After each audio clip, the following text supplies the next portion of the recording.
Hi there, I'm Phineas Gage. His name sounds like a superhero, right? Well, he kind of was. Imagine a young man in 1848 Vermont. Strong, healthy, and fun at parties. This was Phineas, a railroad foreman, the boss of explosions. His job? Blasting mountains with gunpowder for the railroad. People said he was smart, responsible, and well-liked. The kind of guy you'd want to have a beer with before he accidentally hurt his head. But let's not get ahead of ourselves.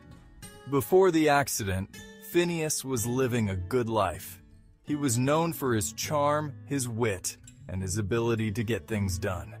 He was a leader, a go-getter, and probably a good dancer after a few beers. Little did he know, his life was about to change in a big way. Imagine this. September 13th, 1848.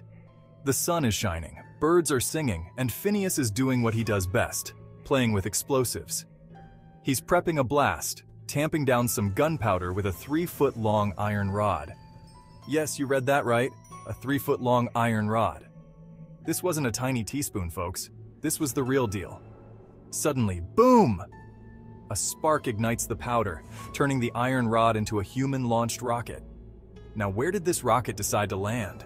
Oh, just through Phineas's left cheek, taking a scenic tour of his brain and exiting out the top of his head. We're talking a clean shot, folks. The kind of shot that would make a billiards player jealous. The iron rod, covered in brain and bone bits, landed a good 30 yards away.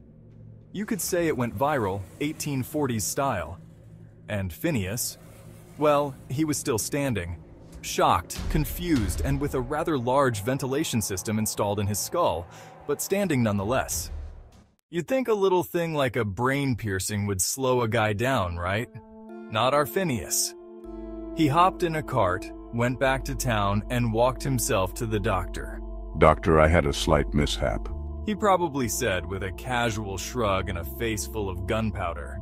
The doctor, understandably freaking out, couldn't believe his eyes. Phineas Gage, poster boy for "Don't try this at home," survived. But here's the kicker. Phineas wasn't quite Phineas anymore. Sure, he looked like the same guy, minus an eye and plus a giant scar, but his personality? Let's just say it got an extreme makeover. The once charming and responsible Phineas became, shall we say, a bit impulsive. He swore like a sailor, made terrible decisions, and couldn't hold down a job. His friends said he was no longer Gage. It was like his brain's filter had been blown out along with his frontal lobe. Section 4, Post-Iron Gage, Adventures with a Hole in the Head. So, what do you do when you're a walking medical marvel with a penchant for bad decisions? If you're Phineas Gage, you hit the road. He joined the circus for a while, showing off his impressive scar and the iron rod that made it. He traveled to Chile, worked on a farm, and even drove a stagecoach. Basically, he lived a life full of adventure, even if he wasn't always in control of his own impulses. Imagine him regaling strangers in saloons about the time he cheated death. He probably embellished the story, adding in fighting off bears and outsmarting bandits, all while maintaining a twinkle in his one good eye. He became a living legend, proof that truth is often stranger than fiction. Section 5. The skull that launched 1,000 theories. Gage's brain and the birth of neuroscience.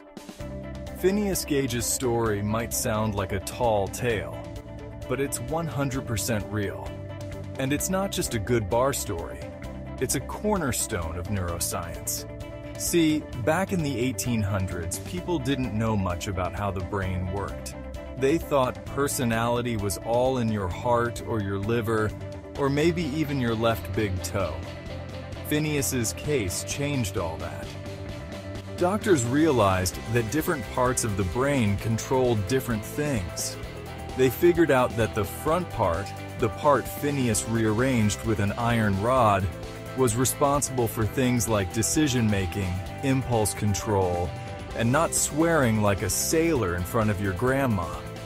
Phineas's accident, tragic as it was, was a giant leap forward for brain science.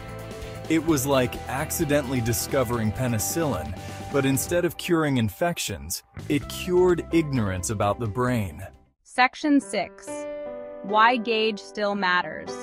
Lessons from a Hole in the Head. Phineas Gage's story is a wild ride, no doubt. It's a story of resilience, the power of the human brain, and the importance of wearing a hard hat. Seriously, folks, safety first. But it's also a reminder that we're still figuring out this whole brain thing. Every time scientists look at Gage's skull, yes, it's still on display, they learn something new. His story sparked a revolution in neuroscience, leading to a better understanding of brain injuries, personality disorders, and the complex workings of our most important organ. So, the next time you bump your head, think of Phineas, and then maybe avoid playing with explosives.